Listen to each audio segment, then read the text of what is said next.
Muito bom dia a todos. Vamos dar início à nossa Escola Bíblica Dominical com a palavra de oração. Oremos então. Senhor nosso Deus, queremos te agradecer, Pai, por mais um domingo estarmos aqui em Tua casa para aprender mais de Ti, aprender mais da Tua palavra, Senhor. Obrigado, Pai, pelo privilégio de podermos fazer isso livremente. Obrigado, Pai, pelo desejo que o Senhor coloca nos nossos corações de Te buscar. Sê conosco durante esse tempo, Pai, ajuda-nos a interpretar bem a Tua palavra, a entender bem as lições que a Tua palavra tem para nós, Pai. Que o Teu Espírito Santo seja no nosso meio e nos dê discernimento, Pai, para compreender aquilo que o Senhor deseja. Nós pedimos isso no nome santo de Jesus. Amém. Dando continuidade, irmãos, à nossa série de lições do livro de Gênesis, hoje nós vamos estudar os capítulos 16 e 17, se assim Deus o permitir. Mas antes de iniciarmos a nossa lição propriamente dito, para aqueles irmãos que não estiveram conosco a semana passada ou então já não se lembram bem daquilo que nós tratamos a semana passada, na última semana nós tivemos a estudar o livro, os capítulos 14 e 15 do livro de Gênesis, e foi onde nós vimos aquela história da guerra dos 9 reis. Vimos toda aquela situação que aconteceu, o resgate de Ló por parte de Abraão, e depois o encontro de Abraão com Melquisedeque e também o rei de Sodoma. Depois vimos a instituição da aliança de Deus com Abraão. Foi aquilo que eu disse que é um dos momentos mais solenes das Escrituras, onde Deus faz ali uma aliança com a humanidade. Assim também como aconteceu com Noé, Deus também ali institui uma aliança com Abraão. Hoje, para nós, no capítulo 16 e 17, os pontos da lição são esses que vos apresento. Nós vamos tentar cobrir todos a semelhança da semana passada, né? Eu fico sempre com a sensação que é muito conteúdo, é muito assunto para uma aula só. Mas, pela graça de Deus, eu acredito que conseguimos passar por todos esses pontos aí desses dois capítulos. Então, nós vamos ver a tentação. Eu dei o título de A Tentação de Ajudar a Deus, nós já vamos entender no capítulo 16. Depois, o Deus que vê, ainda no capítulo 16, que é a situação ali de Agar, a serva de Sarai.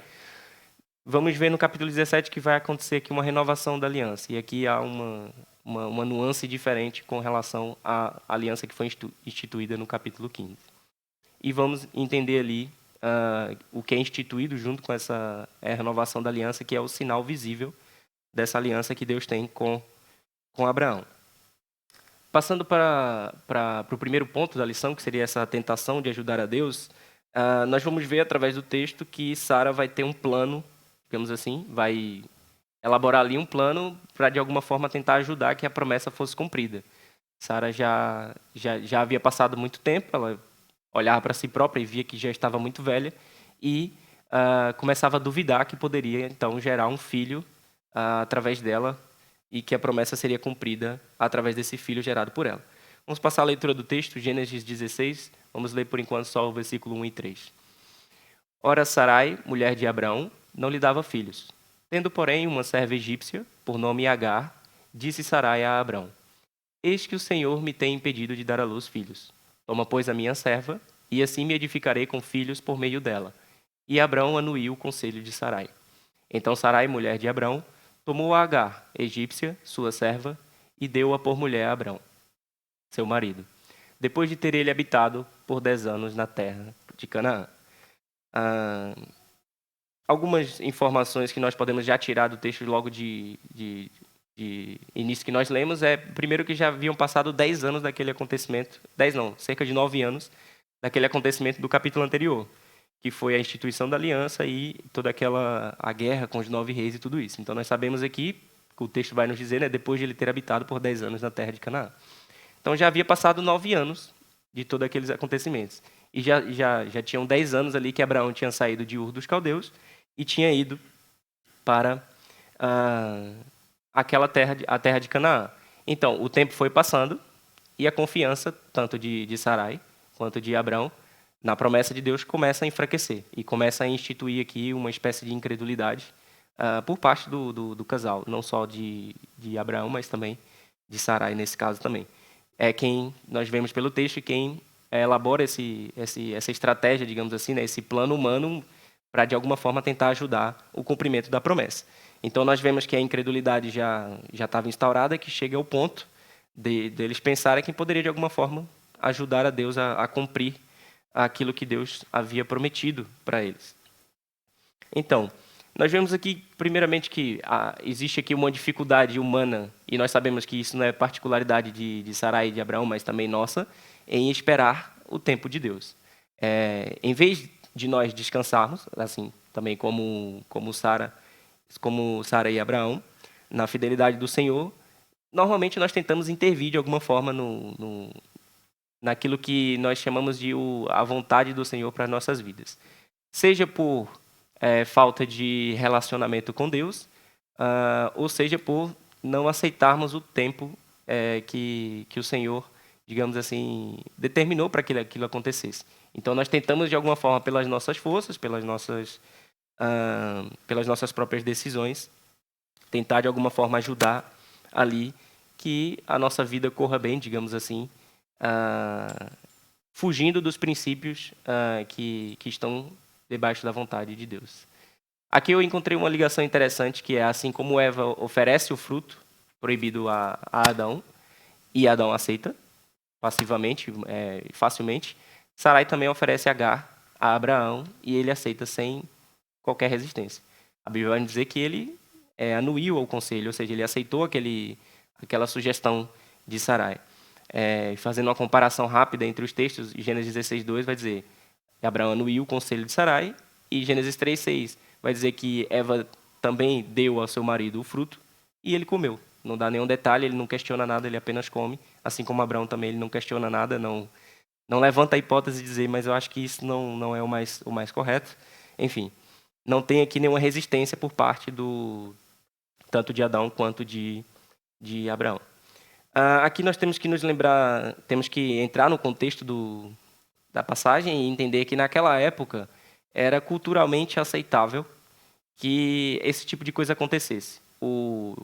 Que as mulheres entregassem a sua serva aos seus maridos para que elas, as esposas, tivessem filhos através das suas servas.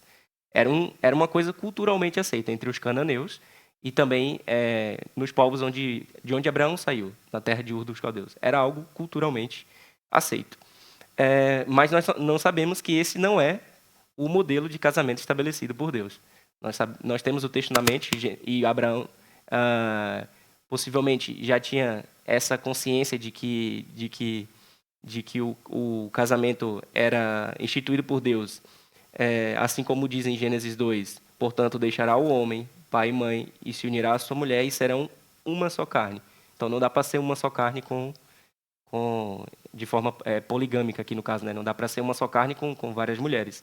E também não dá para uma mulher ser uma só carne também com vários homens. Então a instituição do casamento, ela não estava em conformidade com essa prática culturalmente aceita ali naquela época.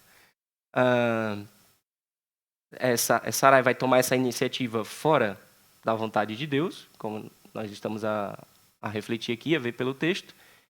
E o homem, no caso aqui Abraão, ele vai abdicar de sua responsabilidade espiritual.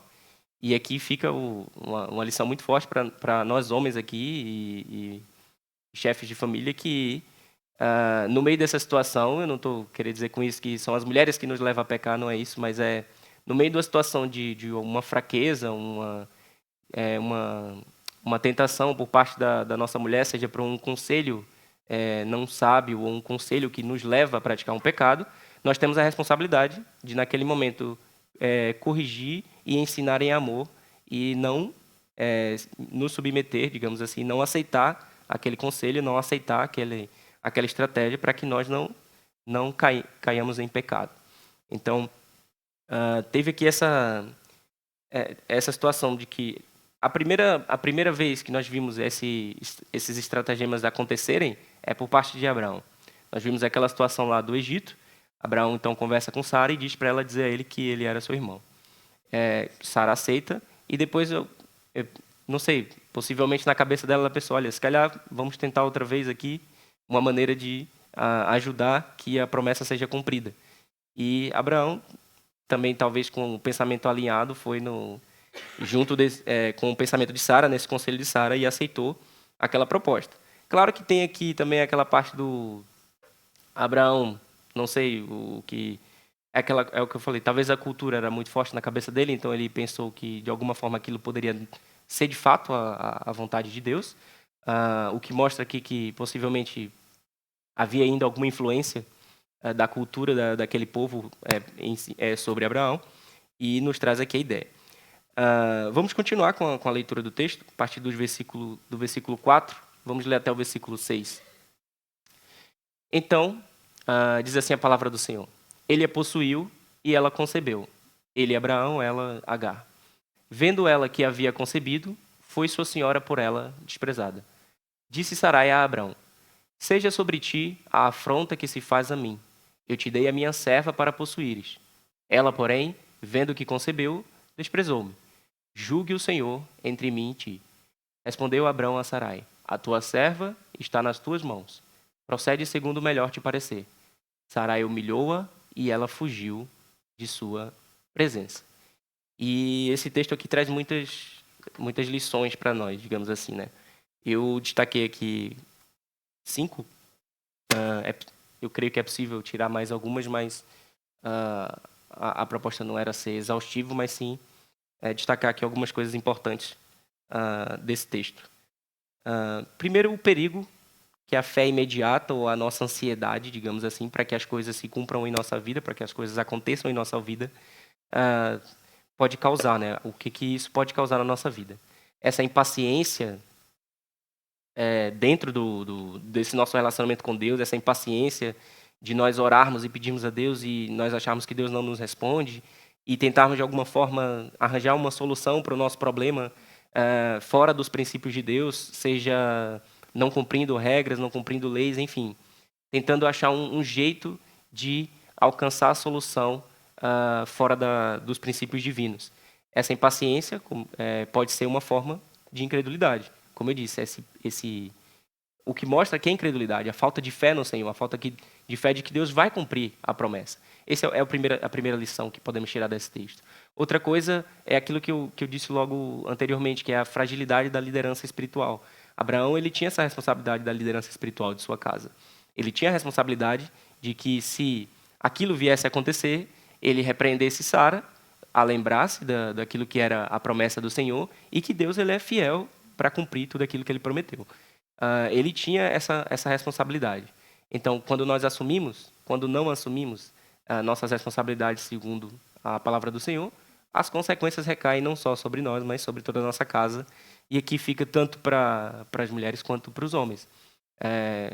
Nós, homens e mulheres, temos responsabilidades diferentes dentro do casamento, e quando qualquer um dos dois deixa de assumir essas responsabilidades, as consequências elas recaem sobre toda a casa. Não é sobre só a mulher ou sobre só os homens.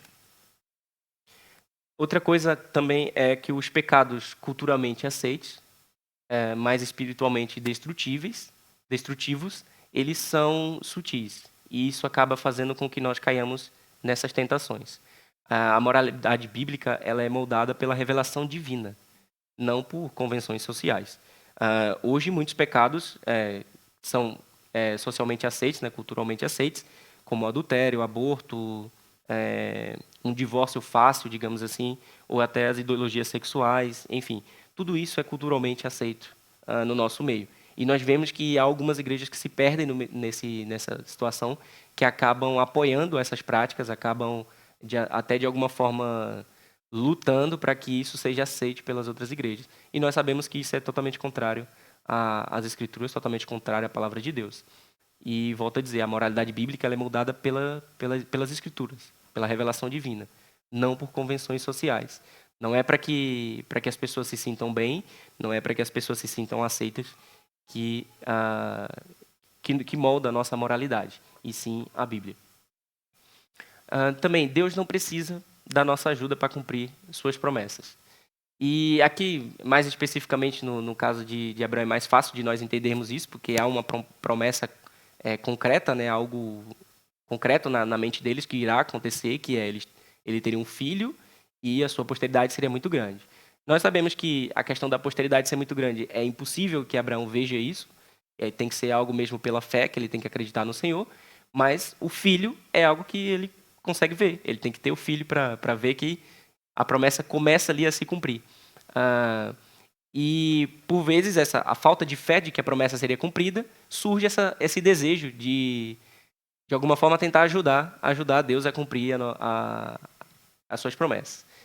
Paralelamente a isso, não relacionado à promessa, mas para falar dessa prática, desse tentar ajudar a Deus, o que vem muito na minha cabeça é Saul, aquilo que ele fez quando ele vence a batalha e ele faz sacrifícios, coisa que não competia a ele, sim, a Samuel, que era o sacerdote do Senhor naquele caso, né? Que era quem era responsável por fazer aquela prática. E também Deus ordena que ele exterminasse todo aquele povo e nada sobrasse, nem os animais. E ele guarda os melhores animais, guarda os nobres, enfim. Guarda o melhor para Deus, como ele próprio diz, né? Deus me ordenou uma coisa, eu fiz até melhor daquilo que Deus pediu. Guardei o melhor daquele povo, o melhor dos animais, enfim, para ser oferecidos ao Senhor. E não é isso que Deus espera de nós. Deus espera obediência, Deus espera fé em suas promessas e na sua fidelidade, que Ele irá cumprir tudo aquilo que Ele prometeu. E as consequências da quebra do padrão do casamento, elas geram consequências irreversíveis, como nós vamos ver aqui. A partir daquele plano que eles traçaram, surge aqui um novo relacionamento dentro do casamento, que é o concubinato entre Abraão e Agar. E também a Agar passa a ser o que nós podemos chamar de a segunda esposa de Abraão. E eles também têm um filho. A partir do momento que eles têm um filho, torna-se irreversível, de certa forma. É para sempre, é uma consequência que é para sempre. Não há como escapar daquilo, né? Uma pessoa, um filho nasce e aquilo passa a ser para sempre. Não há como nós só se cometermos outro pecado, fomos lá e matarmos a criança e a mulher. Aí já afunda-se mais ainda, mas, enfim, de forma moralmente bíblica falando, não há como corrigirmos aqui isso. É mesmo só pedir perdão, desfazer aquela relação e, de alguma forma, vamos sofrer as consequências por ter aquele filho fora do casamento. Temos que lidar com essa situação para sempre dentro de casa. Não há aqui como fugir. E em vez de uma só carne, irá haver essa divisão, esse ciúme. De alguma forma, nós vemos que há, por parte de Sara para Agar, uma opressão, porque Sara ocupa uma posição mais privilegiada, digamos assim. E, no fim das contas, o que acontece é o desvio da missão redentora, aqui, da promessa, digamos assim, né? Acaba por ocorrer um desvio daquilo que era o plano de Deus.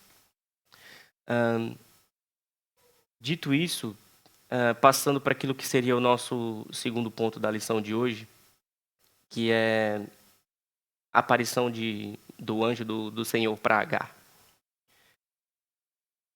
Eu vou passar diretamente à leitura, Gênesis 16, versículo 7 a 11.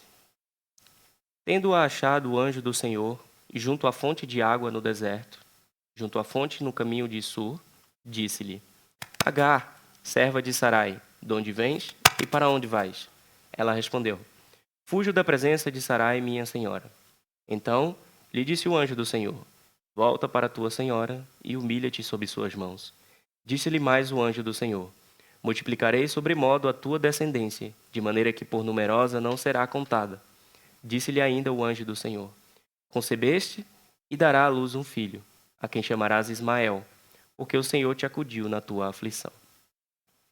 Essa aqui é a primeira menção direta desse termo, anjo do Senhor na Bíblia, e aqui no Antigo Testamento especificamente.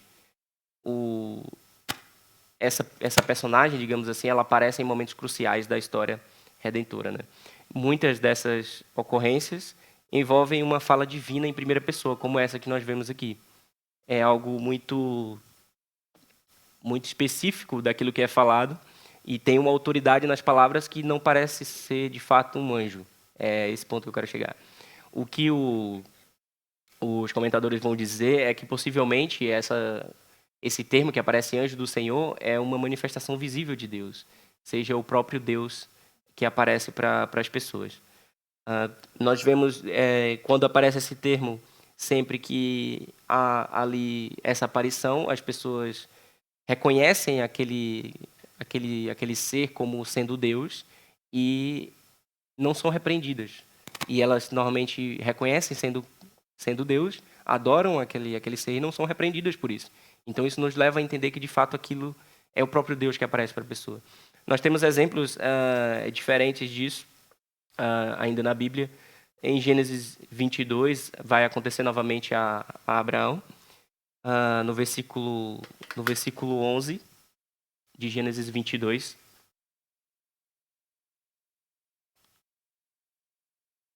Alguém pode ler só para não...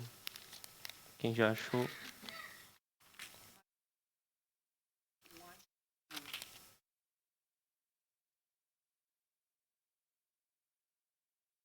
Esse episódio é aquele onde está Abraão já no monte, já com o punhal, faca na mão para sacrificar Isaac.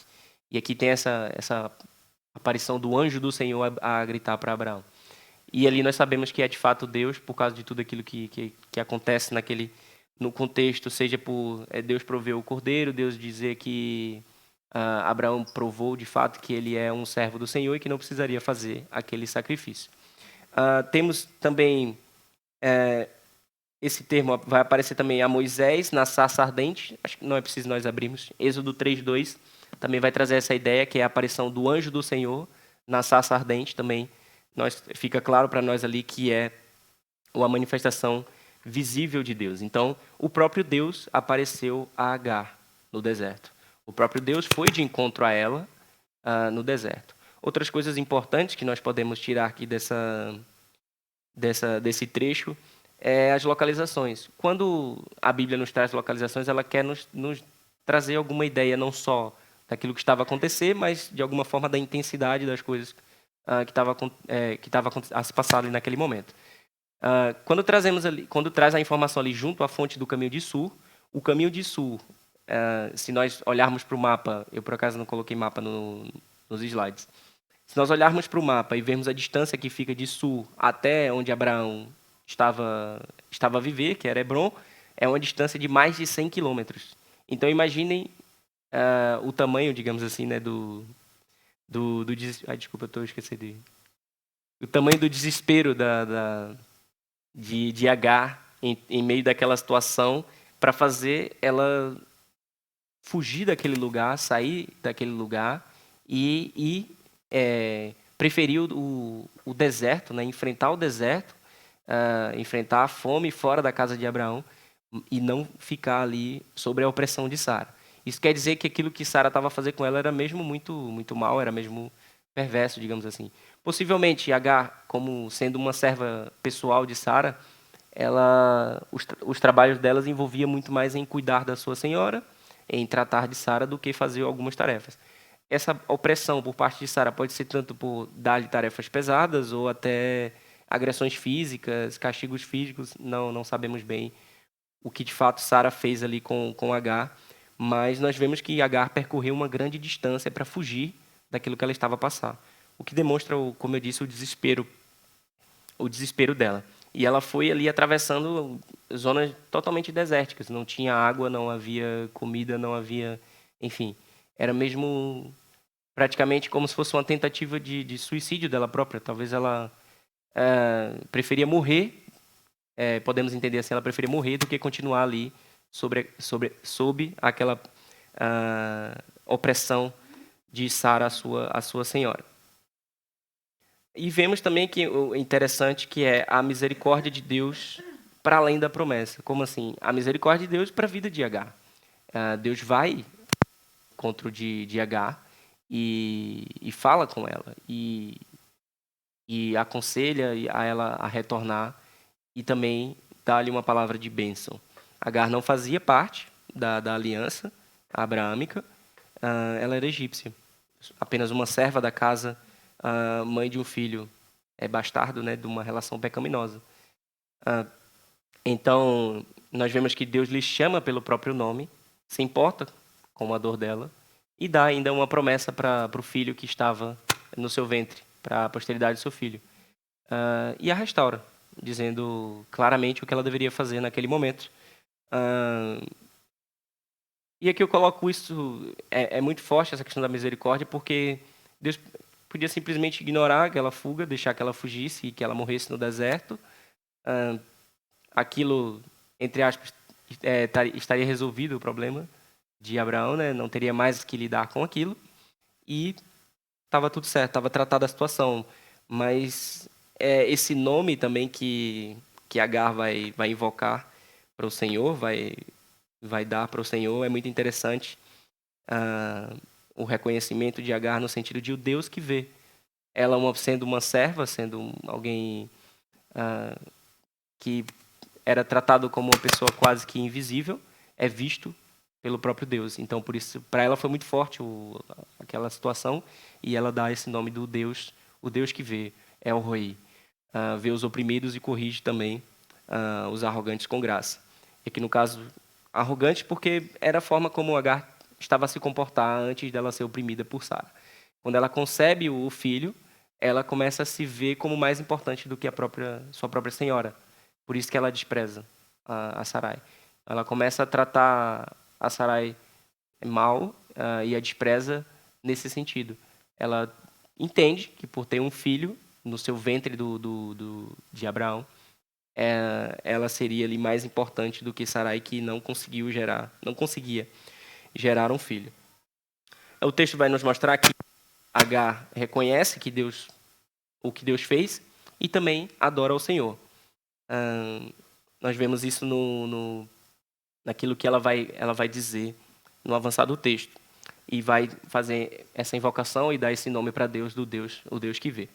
A Bíblia, agora falando sobre aquilo que foi a ação de Agar, né, em fugir daquela situação toda. Ela via pecado, ela estava a se comportar de forma arrogante com sua senhora, no meio daquela situação.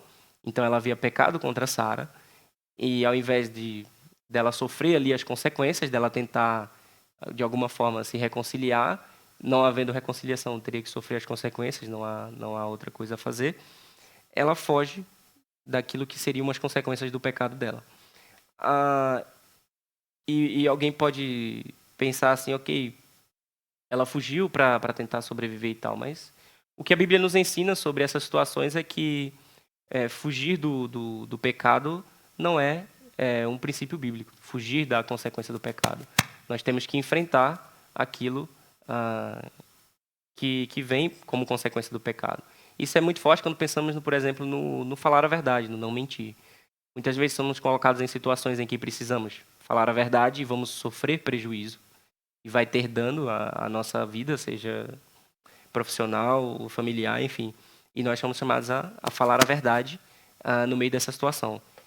E não fugir daquilo que seria o correto. E também, se acontecer de nós cairmos em pecado, nós não podemos simplesmente fugir, fingir que nada daquilo aconteceu, mas nós devemos buscar reconciliação, nós devemos buscar restauração, nos arrependermos dos nossos pecados e nos voltarmos a Deus. Então, a restauração ela começa com esse reconhecimento. E fugir não vai resolver o pecado, nem vai nos livrar da consequência do pecado. A submissão a Deus e o arrependimento, sim.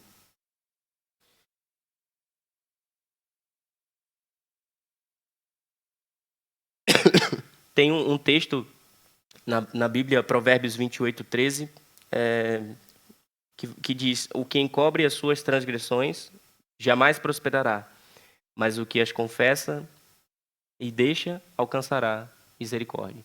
Então, antes mesmo de Agar deixar e confessar o seu pecado, ela foi de alguma forma atingida, digamos assim, né, por Deus, e ela ali no meio daquela situação ela reconhece a Deus e coloca seu coração no lugar certo e aceita o conselho aceita aquilo, a palavra do Senhor, para que ela voltasse, se arrependesse, reconhecesse aquilo que ela fez, se submetesse, se arrependesse a toda aquela situação.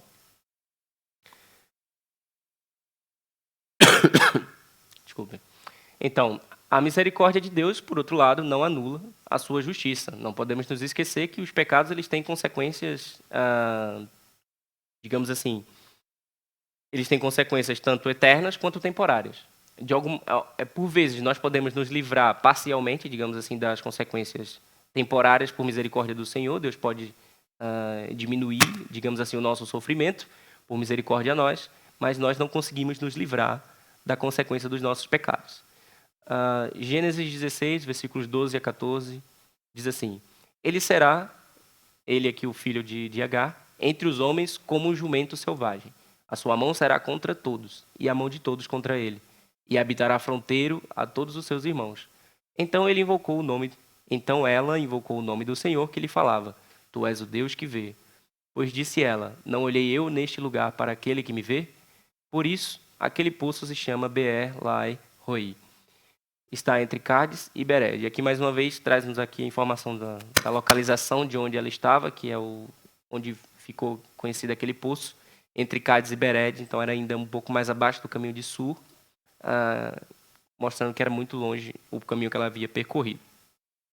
Então, há aqui uma promessa dupla que é feita pelo Senhor para a vida de Ismael, que seria o filho de Agar. Por um lado, a promessa de grande posteridade, né, de multiplicação da sua prole, e por outro, uma profecia de conflito, onde diria que ele seria a ideia do jumento selvagem. Ele traz muito essa coisa do irreverente, do teimoso, digamos assim, enfim, daquele que não abaixa a cabeça para os outros. E existia essa profecia de conflito, que ele viveria fronteiriço aos seus irmãos, os povos irmãos viveriam fronteiriços e estariam sempre em conflito durante todo um período. Aquilo iria cumprir-se depois. Ismael, então, seria incontrolável, hostil e separatista. Não ia querer relação, ia se colocar como superior diante dos seus irmãos. E aqui é um fronteiriço também, não só existencial, mas também espiritual. Iria rejeitar os caminhos do Senhor, iria seguir por um caminho de idolatria. O que se cumpriria depois na sua descendência. Nós sabemos que o povo que é fronteiriço ao povo de Israel é um povo conflituoso, que não só com Israel, mas que todos os outros povos à volta também vivem em conflito ali com aquele povo. Pode surgir na cabeça dos irmãos, por causa do momento, do contexto que nós estamos passando agora, das guerras, enfim, de Israel e essa confusão toda. Eu não creio que o texto bíblico nos dá evidência suficiente para dizermos que o povo da Palestina, eles são descendentes diretos de Ismael. Há ali uma relação cultural, digamos assim, parcial naquele povo, que sim, provém de Ismael e possa ser parcialmente cumprimento dessa profecia. Mas é muito difícil chegarmos a essa conclusão, porque aquele povo ele é muito misturado, ele tem muitas etnias ali no meio, então não foi preservada, digamos assim, a etnia daquele povo, e sim há ali muitas etnias ali ao meio. Mas o povo de Ismael, de forma geral, são os povos arábicos, né, que depois ficam conhecidos como os arábicos. Lições para a nossa vida sobre isso seria que Deus ele nos perdoa, sim, mas isso não anula, como eu disse, as consequências dos nossos pecados. Pode, de alguma forma, haver alguma misericórdia de Deus sobre as consequências temporais, as consequências que vamos sofrer aqui nessa terra, aqui nesse tempo, mas em questão das consequências eternas, nós só alcançamos a misericórdia de Deus através da fé em Cristo Jesus. Então, a graça ela não vai anular a justiça de Deus. Elas caminham juntas, né? Elas caminham juntas, a graça e a justiça. Mesmo as nossas soluções carnais, elas não anulam o plano de Deus. Nós vamos ver no avançar da história que mesmo com essa situação toda acontecendo, não vai atrapalhar, digamos assim, não vai desviar aquilo que era o plano de Deus, a vontade de Deus, que Abraão tivesse um filho, que a promessa se cumprisse. Então, a questão toda é que essas nossas escolhas, esses nossos planos carnais, digamos assim, soluções carnais, geram frutos amargos para o longo da história. Podem ser para sempre, pode ser por um grande período, enfim. Então, temos que ter muito cuidado com isso. A Bíblia nos chama a ser vigilantes sobre a nossa vida, sobre a nossa conduta e as nossas decisões. Até aqui, alguém tem alguma questão, algo que não tenha ficado claro? Às vezes posso ter falado muito rápido, não sei. Alguém tem alguma questão? Não? Então podemos avançar. Vamos então sair agora do capítulo 16 e vamos passar aquilo que seria a renovação da aliança, aqui da nossa lição de hoje. Na semana passada nós vimos a instituição da aliança por parte de Deus e junto com Abraão. Vimos qual era o simbolismo que aquilo trazia, daquele ritual, daquela prática, e vimos que aquela aliança era ela incondicional. Ela era incondicional por parte do Senhor e que a promessa seria cumprida independente daquilo que acontecesse. Nós vamos ter aqui uma renovação ou instituição de uma aliança, digamos assim, complementar àquela aliança do capítulo 15, que tem aqui uma ligeira nuance diferente, porque ela não é incondicional como a aliança do capítulo 15. Gênesis 17, versículos 1 e 2 diz assim: Quando atingiu Abrão a idade de 99 anos, apareceu-lhe o Senhor e disse: Eu sou o Deus Todo-Poderoso. Anda na minha presença e sê perfeito. Farei uma aliança entre mim e te multiplicarei extraordinariamente. Mais uma vez, Deus volta a relembrar aquilo que era a aliança que já havia instituído e a reforçar e a renovar aqueles termos daquela aliança. Então, como eu disse, essa aliança ela é diferente da anterior, porque aqui Deus ele exige uma resposta por parte de Abraão e da sua posteridade. Nós vemos ali no texto, anda na minha presença e ser perfeito. Isso ali é o que o que podemos entender que é a condição para participar, digamos assim, né, da aliança do Senhor. Era o que Deus queria era um relacionamento de comunhão contínua com aquele povo. Deus queria que eles se mantivessem íntegros também diante deles. Ou seja, o ser perfeito aqui é essa ideia, que eles buscassem a santidade, que eles buscassem o motivo para que eles foram criados, que é para glorificar o Senhor. Então, o ser perfeito está nesse sentido. Não é atingir a perfeição e cumprir, deixar de pecar, mas buscar a santidade ao Senhor, manter essa comunhão contínua no Senhor. Seremos perfeitos, sim, quando formos ressuscitados em Cristo e tivermos o nosso corpo glorificado. E aí, sim, alcançaremos a perfeição. Mas até lá, nós temos que buscar uma comunhão contínua com o Senhor e também a santidade, a integridade diante dele. Todos os descendentes de Abraão desfrutavam dos benefícios externos da aliança, que era fazer parte do povo. Então, havia um povo por Deus, que era abençoado por Deus, e todos os descendentes iriam desfrutar daquelas bênçãos sobre a família de Abraão, sobre toda aquela sua posteridade. Mas só os que criam como ele e Abraão, eram justificados diante de Deus, assim como nós vimos lá anteriormente na semana passada. E creu Abraão no Senhor, e isso lhe foi imputado para a justiça, ou seja, e ele foi considerado justo diante do Senhor por causa da fé na promessa, e não por aquilo que ele fazia.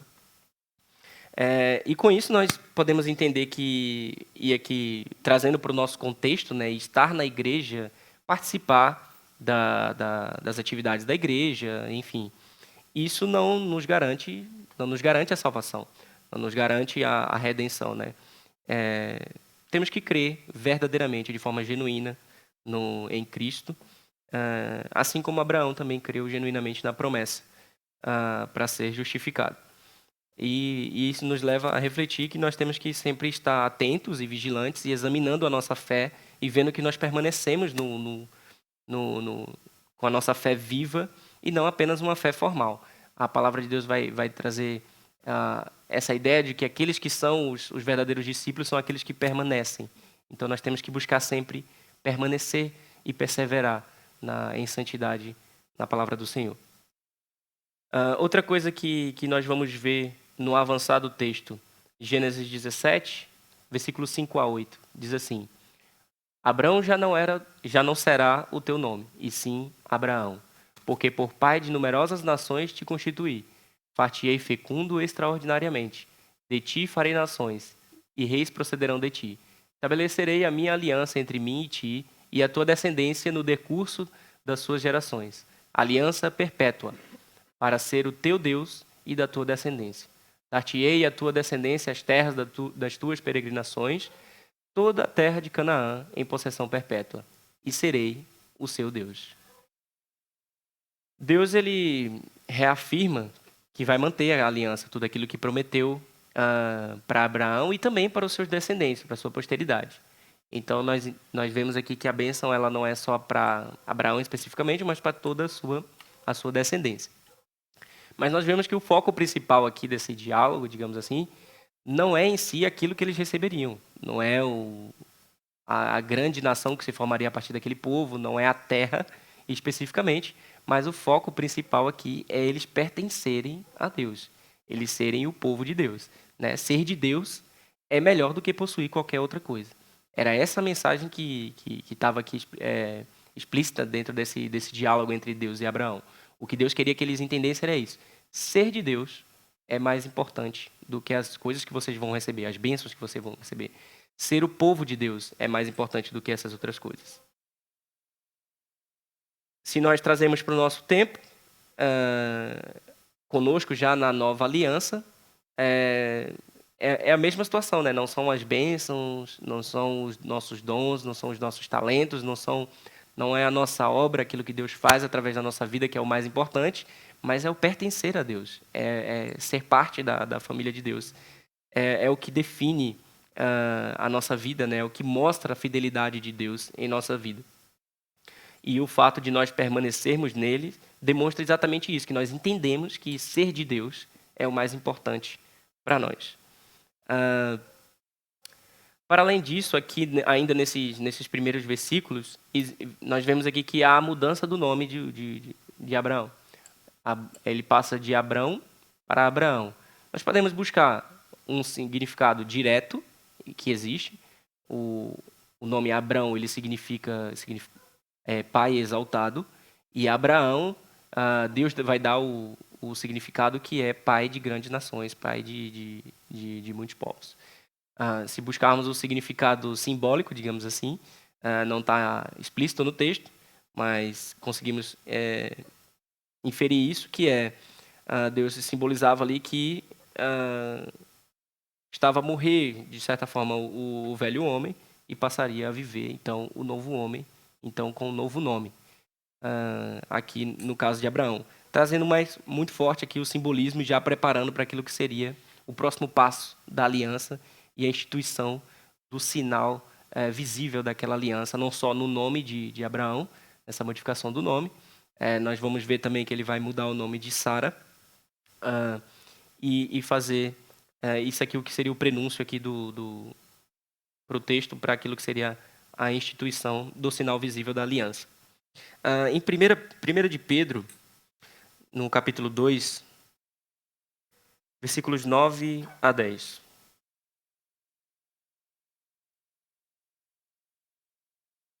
Diz assim a palavra do Senhor: Vós, porém, sois raça eleita, sacerdócio real, nação santa, povo de propriedade exclusiva de Deus, a fim de proclamardes as virtudes daquele que vos chamou das trevas para a sua maravilhosa luz.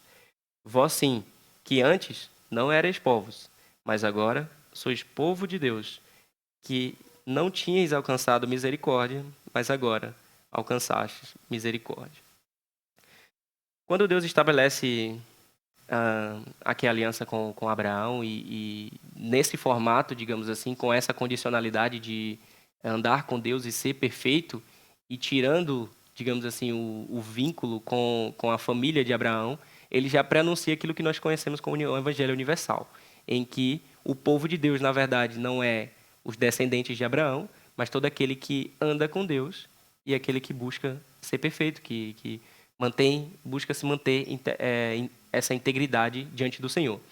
Então, aqui nós vemos que já há aqui esse prenúncio, né, nessa renovação da aliança, mais uma vez Deus carregando nesse fato de que a promessa, a aliança não seria só exclusivamente daquele povo, mas outros povos que adotassem aquela doutrina, digamos assim, aquela prática, eles seriam também incluídos no povo de Deus e seriam trazidos ali para dentro digamos assim, da família de Abraão, da família do povo de Deus, sendo mais claro. Então, como eu disse, ali era o prenúncio do que seria o sinal visível da aliança, e o texto vai avançar e nós vamos ver a instituição, de fato, do sinal visível, que é a circuncisão. E eu coloquei o título ali, o sinal visível da aliança, realmente para deixar bem claro que é apenas isso. A circuncisão é o sinal visível da aliança, é nada mais. Nós sabemos que no início da igreja primitiva, lá houve ali algum problema entre os judeus e os gentios que estavam sendo incluídos no povo de Deus, ainda estava a se formar o cristianismo, e sabemos que o apóstolo Paulo escreveu mais que uma carta para tratar desse problema, não só o apóstolo Paulo, mas também tem aqui outras cartas que vão falar sobre isso. Então, Gênesis 17, versículos 9 a 11, diz o seguinte: Disse mais Deus a Abraão: Guardarás a minha aliança, tu e a tua descendência, no decurso das suas gerações. Esta é a minha aliança, que guardareis entre mim e vós, a tua descendência. Todo macho entre vós será circuncidado. Circuncidareis a carne do vosso prepúcio. Será isso por sinal de aliança entre mim e vós. Então, a circuncisão ela era o sinal visível da aliança feita com Abraão. Simbolizava que aquele povo, aquelas pessoas que se submetiam àquele ritual, eles estavam ali declarar um compromisso diante de Deus, de andar com Ele e de viver em integridade a sua vida. E aqui é importante nós pensarmos que a circuncisão, ainda que seja profundamente simbólica, digamos assim, né, para aquele povo, e muito forte para essa questão dos judeus, dos israelitas de forma geral, ela não tem o poder salvífico em si própria. O que vai levar os homens à salvação, à redenção, é eles crerem na promessa, e eles crendo na promessa, o resultado daquela crença vai ser que eles vão andar com Deus e eles vão se manter íntegros diante de Deus. Então era apenas um sinal visível de pertencimento ao povo. Apenas isso, o pertencimento ao povo da promessa. Era isso que a circuncisão era. O sinal visível de pertencimento ao povo da promessa. Era uma declaração pública, digamos assim, de obediência ao Deus daquela aliança com Abraão.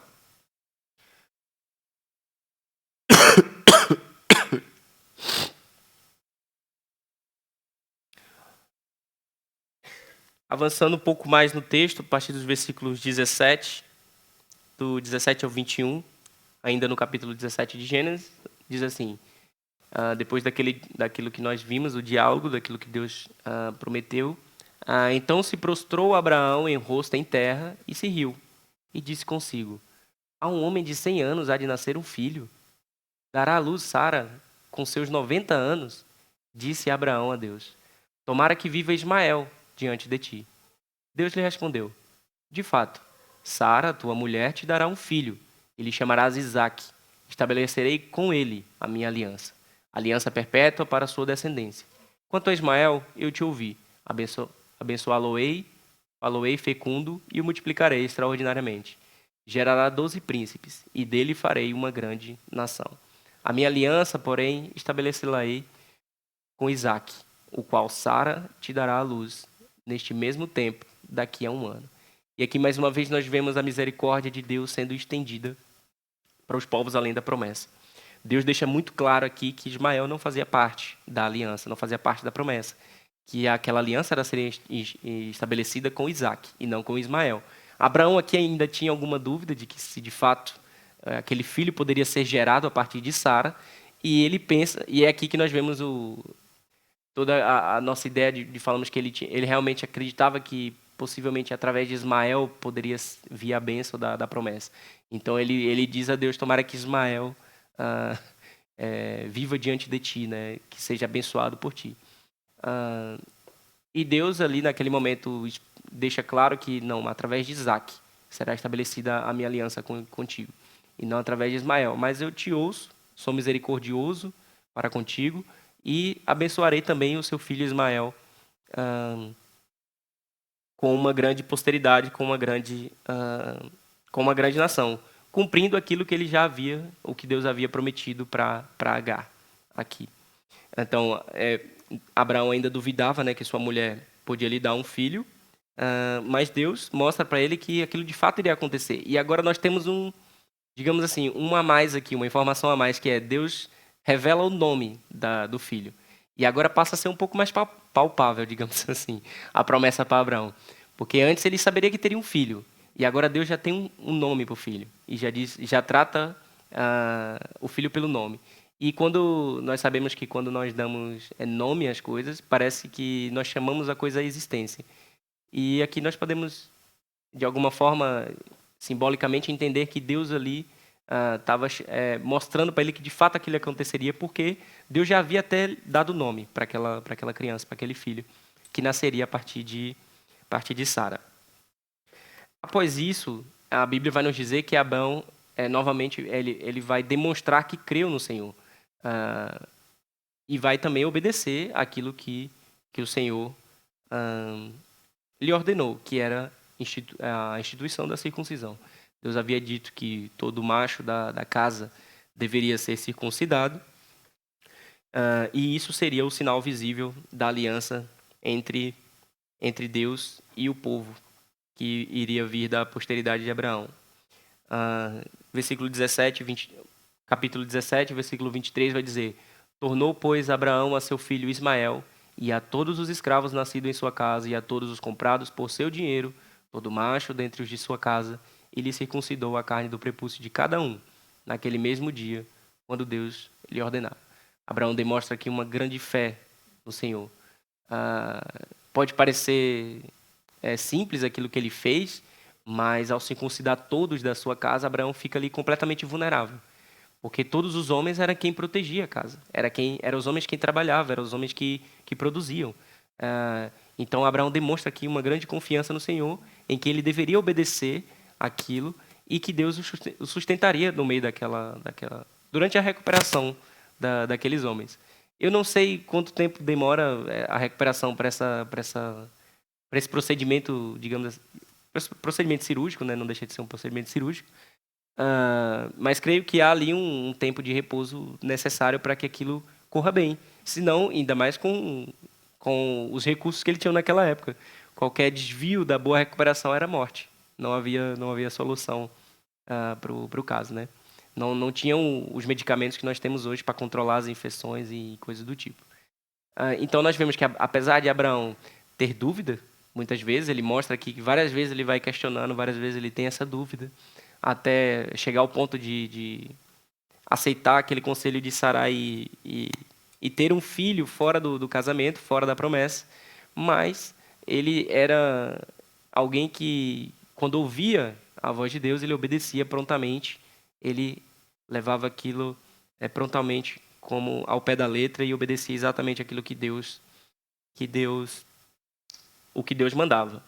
Voltando ainda para aquilo que nós vimos anteriormente, eu creio que é o grande ponto aqui desse texto, que é a centralidade dessa aliança.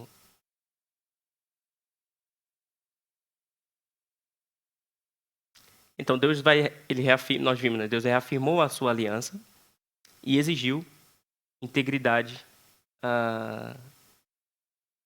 do povo. Exigiu que o povo andasse com Deus e buscasse a perfeição, buscassem ser perfeitos, ser santos. E estabelece a circuncisão como a marca do pertencimento, né? Resumindo aqui a grande ideia do texto. O que vai nos trazer fortemente, mais uma vez, eu queria trazer isso, que não basta apenas portar o sinal da aliança, é necessário viver pela fé na promessa. E eu queria trazer isso para nós, na nova aliança, digamos assim, né? Gálatas 4, capítulo 4, versículos 22 e 23, vai dizer: pois está escrito que Abraão teve 2 filhos, um da mulher escrava e outro da livre. Mas o da escrava nasceu segundo a carne, o da livre mediante a promessa. Traz muito aqui fica mais forte ainda de que Ismael estava fora daquilo que era a promessa de Deus, porque ele nasce do desejo da carne de Sarai e Abraão. Naquele povo ali, o apóstolo Paulo vai dizer isso. E o Isaac era, de fato, o filho mediante a promessa. Existe o que nós podemos dizer que naturalmente existe uma tensão, digamos assim, fazendo uma simbologia com Ismael e Isaac, como Ismael sendo os nascidos da carne ou a carne, e Isaac sendo os nascidos segundo a promessa ou o espírito, né? Existe uma tensão, digamos assim, e essa tensão ela ilustra aqui uma distinção entre essas duas coisas. A carne vai nos trazer a ideia do esforço humano, a solução própria e a religiosidade. Abraão queria apenas fazer com que a promessa fosse cumprida. Ele queria que aquele objetivo fosse alcançado. O esforço humano, para além daquilo que é os princípios divinos, a solução própria é buscada por ele, não a solução buscada através do Senhor, através da fé no Senhor.